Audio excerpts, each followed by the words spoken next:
34 places पर travel करना पड़ता था, तब जाकर के एक पतंग बनता था। उसके कारण वो कॉस्ट इफेक्टिव नहीं होता था, कॉम्पिटिटिव बिजनेस नहीं होता था। हमने कहा इसको जरा और सिंक्रोनाइज कैसे किया जा सकता है। बाम्बू एक जगह से आता है, बाम्बू कटता दूसरी जगह पर है, बाम्बू की सली तीसरी जगह पे बनती है, बाम्बू चौथी जगह पर पहुंचता है, कागज कहीं बनता है, कागज के टुकड़े होते हैं, टुकड़ों को पेश करते हैं, न जाने कितने प्रकार की चीजें। सरकार ने इनिशिएटिव लिया, रिसर्च किया, और जो 39 करीब या 34 जगह पे इसका होता था, वो कम करते करते करते 14 जगह पे ले आए। 3 कलर का कागज पर पतंग बनाना है तो 3 टुकड़ों को पेश करते थे। मैंने प्रिंटरों को बुलाया, मैंने कहा यार तुम प्रिंटेड कागज क्यों नहीं देते इनको कॉस्ट इफेक्टिव हो जाएगा। फिर मैंने एडवर्टाइजिंग एजेंसियों को बुलाया, मैंने कहा पतंग से बढ़कर एडवर्टाइजिंग के लिए क्या हो सकता है, ये सिर्फ टीवी चैनल पर ही एडवर्टाइज हो सकता है क्या, पतंग पर भी हो सकता है। एड कंपनियों को मैंने बुलाया, उन्होंने उसको शुरू किया। धीरे धीरे पतंग के उद्योग में इतनी नई चीजें जुड़ी। गुजरात में कभी इन गरीब मुसलमानों के द्वारा चल रहा पतंग का उद्योग मुश्किल से 30-35 करोड़ का था, आज उसका टर्नओवर 700 करोड़ तक पहुंच गया। और उससे भला गुजरात का हुआ है, उससे भले हिंदुस्तान का हुआ है, और उससे भला जो इस काम में लगे हुए हैं उन भाई बहनों का हुआ है।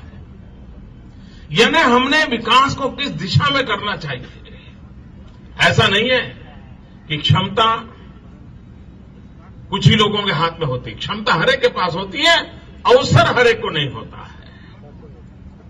सरकार का काम है सबको अवसर मिले। मैं जब छोटा था तो मेरे गांव में छीपा समाज के लोग, हमारे घर के अगल बगल में उनके काफी घर थे, और उसमें से काफी लोग आजकल अहमदाबाद में बड़े सेटल हुए हैं। मैं देख रहा था कि प्रिंटिंग के क्षेत्र में इतने माहिर थे वो लोग, और कापड़ पे हाथ से प्रिंटिंग करने का काम, और परिवार के हर व्यक्ति को, छोटे छोटे बच्चों को भी आता था। लेकिन हम जब तक अपने गांव में रहे, देख रहे थे कोई बदलाव ही नहीं था। वही पुरानी घिसी-पिटी पद्धति, वो बेचारा शाम को 20 मीटर 50 मीटर का काम कर लेता था, उससे जो रोजी रोटी मिल जाए चला लेता था। क्यों न उसमें आधुनिकता आए, क्यों न उसमें बदलाव आए। और आज दिन रात आप देखते होंगे गुजरात के टेक्सटाइल और प्रिंटिंग इंडस्ट्री में वही छिपा समाज के लोग जो सिर्फ हाथ से बेचारे जिंदगी गुजार करते थे, आज बहुत बड़े बड़े उनके हाउसेस बन गए हैं, और इस क्षेत्र में बहुत बड़ा कंट्रीब्यूट करते हैं। Not only that, export material तैयार करते हैं। अगर उनको सही दिशा मिले, सही मार्गदर्शन मिले, व्यवस्था मिले, उनका विकास होता है। मैं अपने जीवन के प्रारंभिक काल में जब सामाजिक काम करता था तो मैं ट्राइबल बस्ती में काम करता था। मैंने कई वर्ष आदिवासियों की सेवा में लगाए थे, वहां के रचनात्मक कामों में लगता था। धर्मपुर में मुझे एक सज्जन से मिलना हुआ, बहुत 30-40 साल पहले की बात है।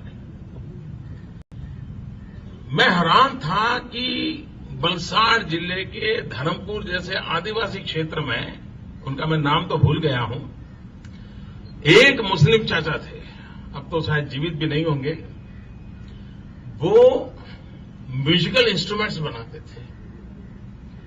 आदिवासी इलाके में एक सज्जन, और तब मुझे बताया जाता था कि हिंदुस्तान के बड़े बड़े जो म्यूजिशियन हैं, वे उनके पास से इंस्ट्रूमेंट बनवाना पसंद करते थे और लेते थे। कहीं पर बड़े म्यूजिशियन के इंस्ट्रूमेंट को कहीं तकलीफ हुई तो रिपेयरिंग के लिए उनको बुलाया जाता था, और बिल्कुल सामान्य जीवन जीते थे। लेकिन ऐसी तपस्या थी, ऐसी साधना थी, खुद म्यूजिक नहीं जानते थे, लेकिन म्यूजिक इंस्ट्रूमेंट में उनकी वो मास्टरी थी, और ऐसे नए नए इनोवेशन करते थे। अब ये घटना तो 35-40 साल पुरानी है, तो मैं नहीं जानता हूं अब उनके परिवार की स्थिति क्या रही होगी।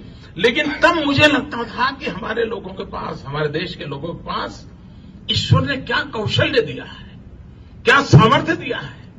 अगर इसी को कोई अच्छा प्रमोटर मिल जाता, अगर आज वो होते तो मैं तो आग्रह करता कि यहां पर वो भी एक छोटी सी जगह लेकर के बैठे और हिंदुस्तान के बड़े बड़े बिजनेसमैन उनको देखें और उसको कैसे एक बिजनेस मॉडल के रूप में कन्वर्ट किया जाए।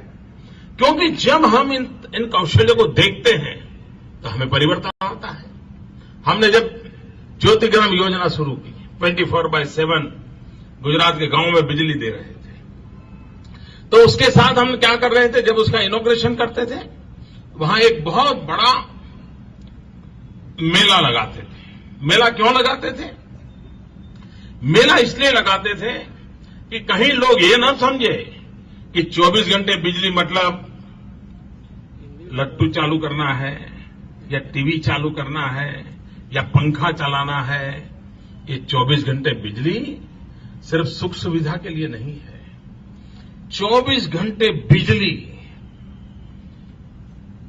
आर्थिक विकास के लिए एक बहुत बड़ा इनपुट बन सकती है। और ये गांव के लोगों को सिखाने के लिए हम जब 24 घंटे बिजली का लोकार्पण कार्यक्रम हर डिस्ट्रिक्ट में अलग करते थे, वहां मेला लगाते थे।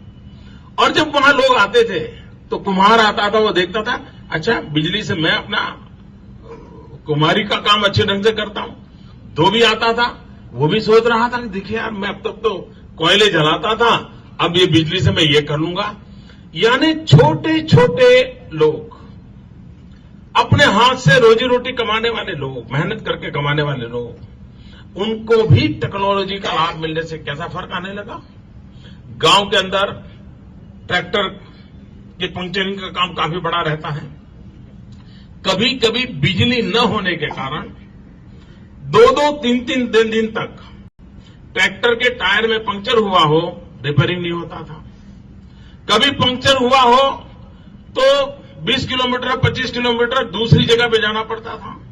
बिजली आने के कारण गांव में एक नौजवान तैयार हो गया, उसने अपनी व्यवस्था खड़ी कर दी और भी करता है, साथ साथ में ये करता है, रात को 2-3 घंटे वो बैठ जाता था, ये टायर ट्रैक्टर के आते थे, उसको पंक्चर करके दे देता था, किसान का काम भी अटकता नहीं। यानी छोटी छोटी चीजों से बदलाव कैसे आता है, उस पर अगर हम ध्यान दिए होते तो शायद आज हमारे यहां गरीबों की ये हालत न रही होती। और इसलिए विकास के क्षेत्र में दूसरी बात है, सालों तक गुजरात की छवि एक ट्रेडर की छवि रही। हम एक ट्रेडर स्टेट के रूप में जाने गए और वो ट्रेडर स्टेट के रूप में जाने गए, उसके कारण क्या हुआ, हमें कभी ये विचार ही नहीं आया कि हम इससे बाहर निकल सकते हैं। करीब करीब हमारी एक सदी एक ट्रेडर के रूप में गई है। एक जगह से माल लेना, दूसरी जगह पे बेच देना और बीच में जो कुछ भी मिला उससे गुजारा कर लेना। पिछले 20 सालों में गुजरात के अंदर मूड बदला है और मूड बदलने के बाद गुजरात एक मैन्युफैक्चरिंग सेक्टर में एंट्री कर रहा है। लोगों का आश्चर्य हो रहा है कि जिस राज्य के पास रॉ मटेरियल नहीं है, आयरन ओर नहीं है लेकिन स्टील पैदा कर रहा है, कोयला नहीं है लेकिन बिजली पैदा कर रहा है, पानी नहीं है लेकिन एग्रीकल्चर में ग्रोथ कर रहा है, तो लोगों को आश्चर्य हो रहा है कि ऐसा कैसा राज्य है कि जिसने अपनी जो एंटरप्रेन्योर स्किल थी उसको आज एक मैन्युफैक्चरर स्टेट में कन्वर्ट करने के लिए उपयोग में लाया और आज देश के अंदर बहुत बड़ा कंट्रीब्यूशन करने वाला हमारा राज्य बन गया। हमारी कोशिश यह है कि हमें ग्लोबल मार्केट को एड्रेस करना चाहिए, ब्रांड इंडिया की ओर हमारी कोशिश होनी चाहिए। और अगर ये कर रहा है तो यहां जब व्यापारी जगत के लोग आए हैं, मैन्युफैक्चर वर्ल्ड के लोग आए हैं, हम लोगों की पहली शर्त होगी दुनिया के सामने टिकना है तो वो शर्त ये होगी जीरो डिफेक्ट प्रोडक्ट। अगर हम जीरो डिफेक्ट प्रोडक्ट की ओर बल नहीं देंगे तो हम दुनिया के बाजार में स्पर्धा में टिक नहीं सकते। रेडीमेड गारमेंट के क्षेत्र में मुसलमान समाज के कई गरीब लोग लगे हुए हैं, लेकिन क्या कारण है कि दुनिया के बाजार में रेडीमेड गारमेंट में आज हिंदुस्तान अपना लोहा नहीं मनवा रहा है? क्या कारण है, क्या कमी है? क्या कारण है कि बांग्लादेश जैसा छोटा देश, जहां पर गरीबी है लेकिन रेडीमेड गारमेंट में वो आज हिंदुस्तान से आगे निकल रहा है। यहां इस क्षेत्र से जुड़े हुए लोगों से मेरा आग्रह होगा, हिंदुस्तान का कॉटन, खास करके गुजरात का कॉटन, दुनिया के बाजार में अच्छे खासे दाम लेकर के बिकता है, हमारे किसान को मुनाफा होता है। और अगर कभी भारत सरकार एक्सपोर्ट पर प्रतिबंध लगा दे तो हमारे किसान को रोने की बारी आती है। 2 साल पहले उन्होंने लगा दिया था, 7,000 करोड़ रुपए का घाटा हमारे कॉटन गोबर किसान को हो गया। लेकिन हम चाहते हैं कि सिर्फ कॉटन गोबर हमारा एक्सपोर्ट हो, हमारे गरीब का भला नहीं होगा। हम चाहते हैं कि वैल्यू एडिशन हो। गुजरात में कॉटन में वैल्यू एडिशन के लिए इतनी संभावनाएं पड़ी है, और इसलिए मैं हमेशा कहता हूं 5F फॉर्मूला। फार्म जहां पर कॉटन तैयार होता है, फार्म से फाइबर, फाइबर से फैब्रिक, फैब्रिक से फैशन, फैशन से फॉरेन। अगर हम जहां हमारा कॉटन तैयार होता है वहीं से धागा बने, वहीं से कपड़ा बने, वहीं से रेडीमेड गारमेंट बने, वहीं से दुनिया के बाजार में जाने का हम करें तो हम मिनिमम प्रोडक्टिव कॉस्ट से हम दुनिया के बाजार के अंदर कॉम्पिटिटिव स्थिति को प्राप्त कर सकते हैं। और इसलिए रेडीमेड गारमेंट एक ऐसा क्षेत्र है और एनवायरमेंट फ्रेंडली इंडस्ट्री है, सबसे ज्यादा रोजगार देने वाली संभावना वाली है। और परंपरागत रूप से गरीब मुसलमान आज भी रेडीमेड गारमेंट से जुड़ा हुआ है। अगर हमारे उद्योगकार एक बड़ी योजना के साथ आते हैं तो गरीब से गरीब व्यक्ति की भलाई के लिए और दुनिया के मार्केट को कब्जा करने के लिए हमारे लिए सुविधाएं बनी है। रेडीमेड गारमेंट में हमारी ब्रांड क्यों नहीं चल रही है? कभी कभी दुनिया के देशों के ब्रांड का जॉब वर्क यहां होता है, लेकिन हमारा अपनी ब्रांड न होने के कारण दुनिया में हम बहुत कम चीजों में, ऐसा नहीं कि बिल्कुल नहीं है, लेकिन बहुत कम चीजों में हम लोगों ने अपना स्थान बनाया है। एक ऐसा क्षेत्र है जिस क्षेत्र में हमारे पास जो परंपरागत कौशल्य है, क्यों न हम बांग्लादेश से, पाकिस्तान से कॉटन के क्षेत्र में, रेडीमेड गारमेंट के क्षेत्र में हिंदुस्तान क्यों न आगे बढ़े। गुजरात का मेरा मुसलमान भाई इस कला से जुड़ा हुआ है, वो पूरी ताकत के साथ बाहर क्यों न आए, तभी जाकर के विकास की दिशा में हम प्रगति कर सकते हैं। ऐसे अनेक नए क्षेत्र हैं जिसमें हम जुड़ सकते हैं। हमारे यहां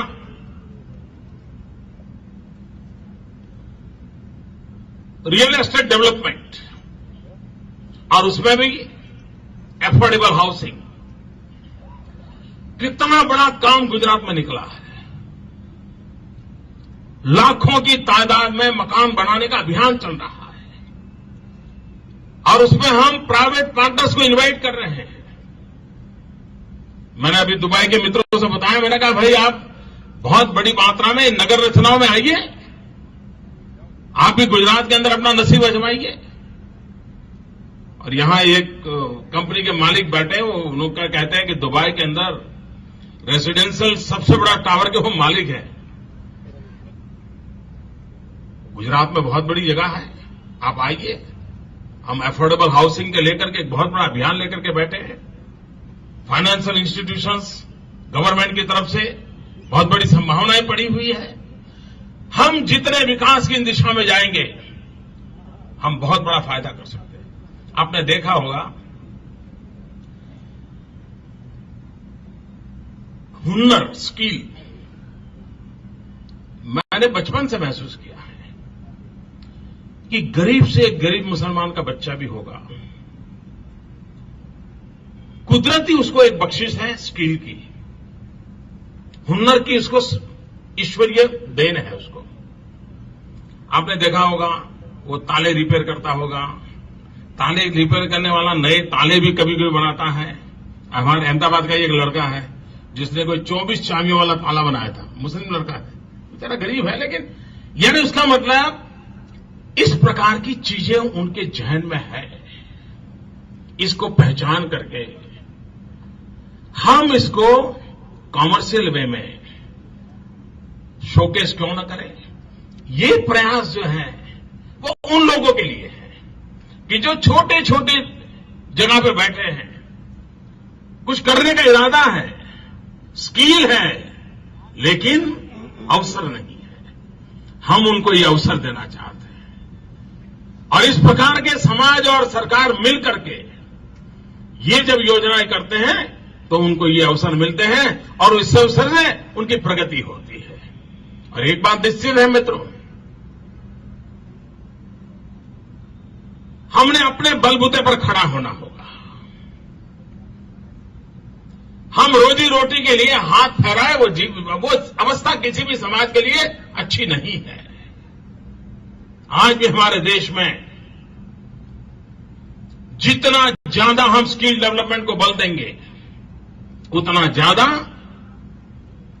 हमारे नौजवानों में सामर्थ्य बढ़ेगा। भाइयों बहनों, राजनीतिक दल पावर के लिए जूझते रहते हैं, न सिर्फ बीजेपी, सभी पार्टियां। लेकिन जब मैं आपके बीच आया हूं, मैं कहना चाहता हूं, पावर बीजेपी को चाहिए, हमें भी सत्ता चाहिए, लेकिन हमें चाहिए सत्ता, हमें सत्ता चाहिए जनता जनार्दन को एम्पावर करने के लिए। Power to BJP is to empower the people. इस मूड को हमने क्रिएट करने की कोशिश कर रहे हैं।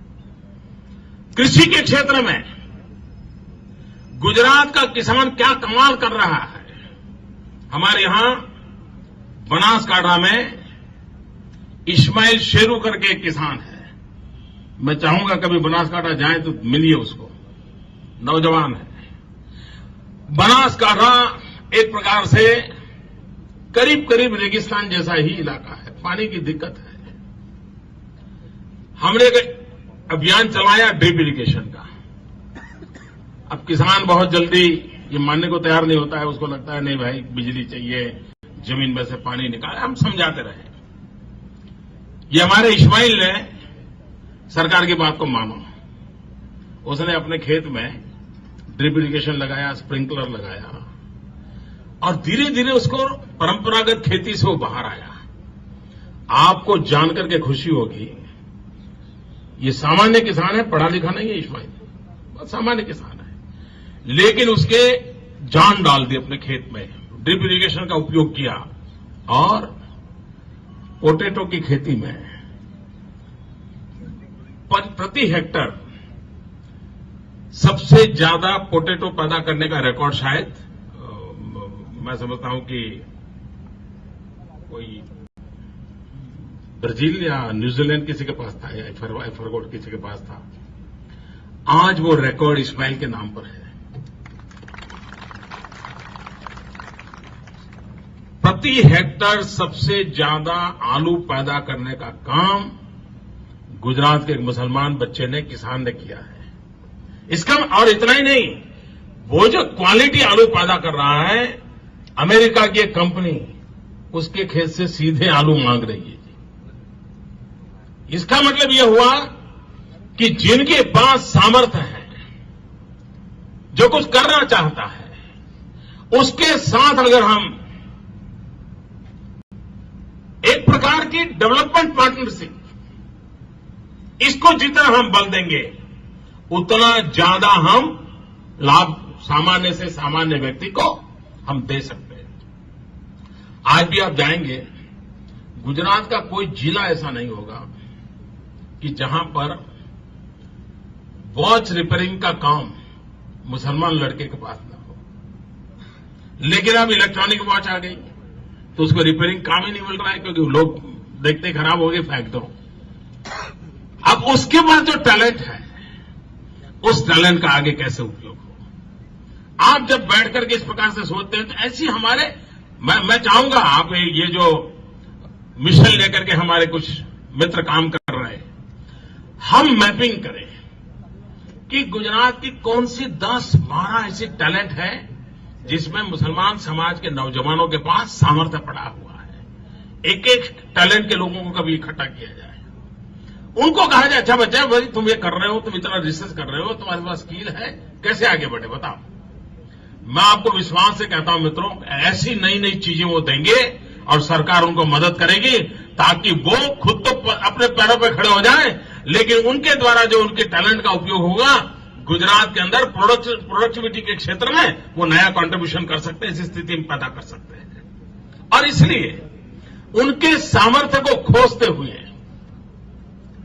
उनके अंदर आवश्यक इनपुट पहुंचा करके एक एनवायरमेंट क्रिएट करके हम उनको विकास की मुख्य धारा के अगुवा बना सकते हैं। और हमारा सपना यह है, सबका साथ सबका विकास।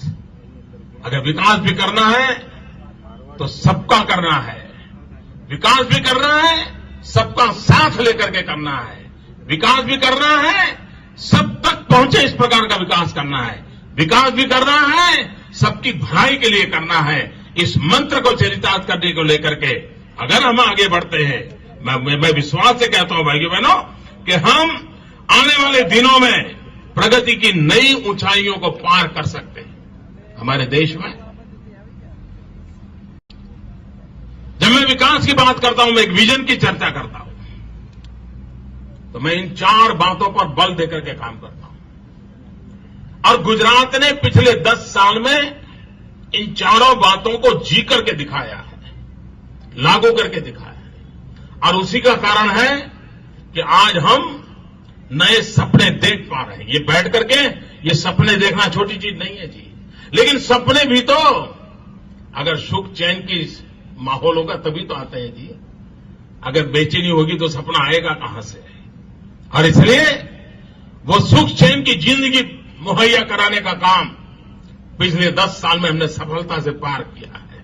और उसी से आज गुजरात का हर नौजवान, गुजरात की हर बेटी नए सपने देखना चाहती है, नए सपनों को साकार करना चाहती है और खुद के जीवन में भी आगे बढ़ना चाहती है, देश के जीवन को भी आगे बढ़ाने में अपना कंट्रीब्यूशन देना चाहती है। और जिन 4 मूल बातों को लेकर के हम आगे बढ़े हैं, वो एक है सिक्योरिटी। आज गुजरात के ऑटो रिक्शा वाले का एक दिन भी खराब नहीं होता है, उसको कभी भूखा नहीं मरना पड़ रहा है, उसको चिंता नहीं रहती कि ऑटो रिक्शा लेके जाऊंगा पता नहीं क्या होगा। सिक्योरिटी के कारण आज हर एक के लिए पनपने का एक वातावरण बना है। दूसरा है इक्वालिटी। सिक्योरिटी भी चाहिए, इक्वालिटी भी चाहिए, समानता चाहिए। और मैं तो चाहूंगा, मैंने ऐसी मुस्लिम माताओं बहनों को देखा है, दे आर रियल एंटरप्रेन्योर। उनको अवसर देने के लिए हमने आगे आना होगा। मुस्लिम महिलाओं में भी कुछ कर गुजरने की ताकत है। आप भी देखिए कश्मीर के अंदर, जो कश्मीर में हैंडीक्राफ्ट का काम है वो ज्यादातर मुस्लिम महिलाओं के हाथ में है। हमारे कच्छ में जाइए, हैंडीक्राफ्ट का काम है ज्यादातर हमारी मुस्लिम महिलाओं के हाथ में है। हम उनको और अधिक अच्छी स्किल दे करके उनको भी इक्वलिटी का लाभ कैसे मिले, हमारी मुस्लिम महिलाएं भी समान दर्जे से हमारे साथ कैसे कंधे से कंधा मिला करके इस विकास यात्रा में भागीदार बने, उसके भी सपने देखने चाहिए। और मैं तो चाहूंगा छोटा भी कार्यक्रम क्यों ना हो, एक छोटे कमरे में क्यों ना हो, लेकिन ऐसे एंटरप्रेन्योर हमारी मुस्लिम बहनें, कभी उनको भी इकट्ठा करना चाहिए, उनके अनुभवों को सुनना चाहिए, उनकी क्या कठिनाइयां हैं उनको सुनना चाहिए और उनको भी मदद हो सकती है तो हमने करनी चाहिए, ताकि उनका हौसला बुलंद होगा और वे भी हमारी विकास यात्रा में भागीदार बनेगी। तो हम सिक्योरिटी की बात हो, इक्वालिटी की बात हो, हम सपना देखते हैं प्रॉस्पेरिटी का। Security, equality, prosperity and equity.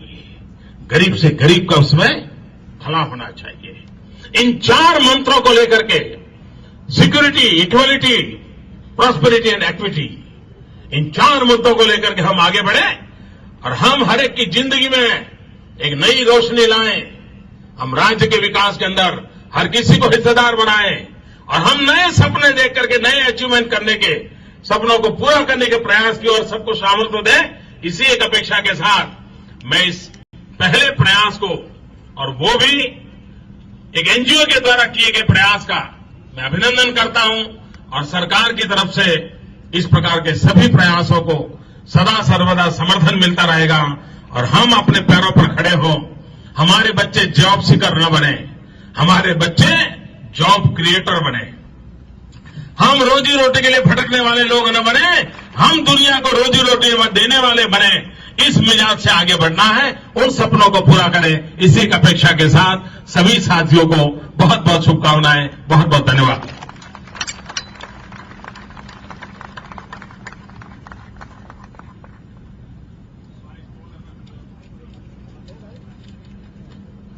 अस्सलाम वालेकुम। भाई, हम बहुत ही ज्यादा शुक्रगुजार हैं माननीय मुख्यमंत्री जी नरेंद्र मोदी साहब के कि भाई वो आए और उन्होंने हमें कुछ हिम्मत अफजाई वाले अल्फाज कहे।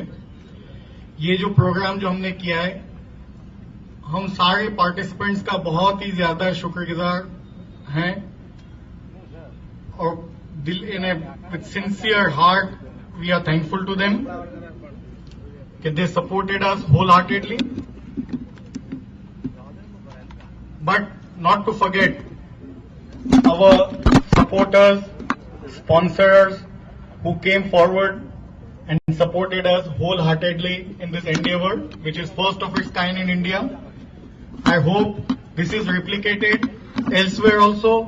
And as our Chief Minister said, Mr. Modi, we would like to bring a lot of small entrepreneurs on the forum. So for this initiative, first of all, I would like to thank wholeheartedly Government of Gujarat's Index B. When we approached them, they wholeheartedly supported us. Though we were not an organization at that time, we were 3 individuals who went and approached Index B for the support. And we said very plainly, sir, we don't have an organization. We are 3 individuals who have conceived and conceptualized this idea. We need your moral support, and they wholeheartedly supported us. Then we approached GaiHat, the umbrella body for the real estate. They wholeheartedly supported us in this event. We are very thankful to them. Because of their logo coming on our brochures, gave lot of inputs to us and support to us. And the main title sponsors, Parsoli Motors through BMW India, when as myself as a dealer principal of Parsoli Motors BMW dealership, when I approached my principals with this initiative and this idea in the month of December, they wholeheartedly supported me with all the logistics and all the inputs. So without their support, I would not have achieved this.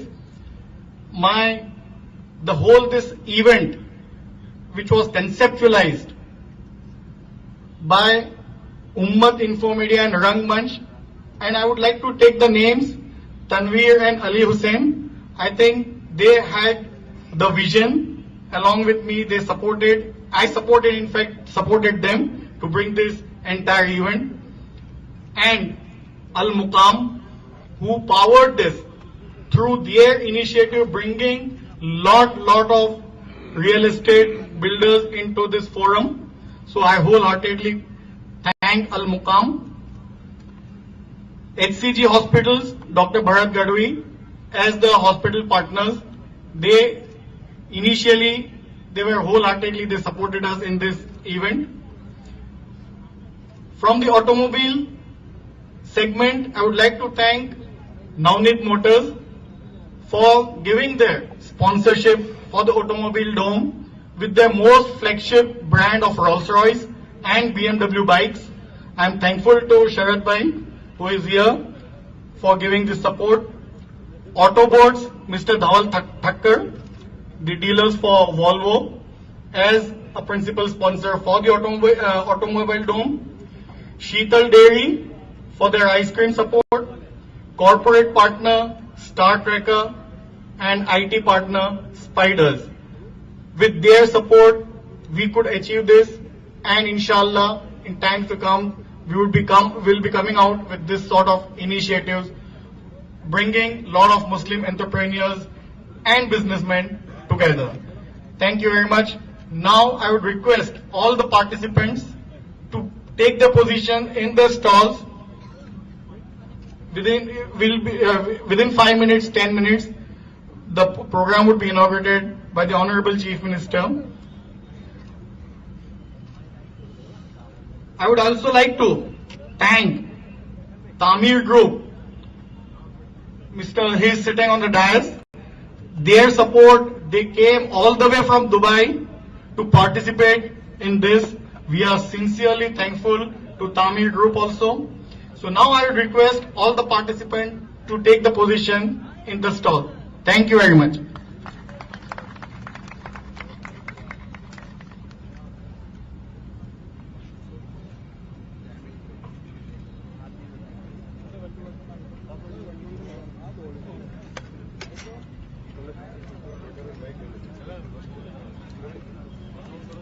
करू तू बंद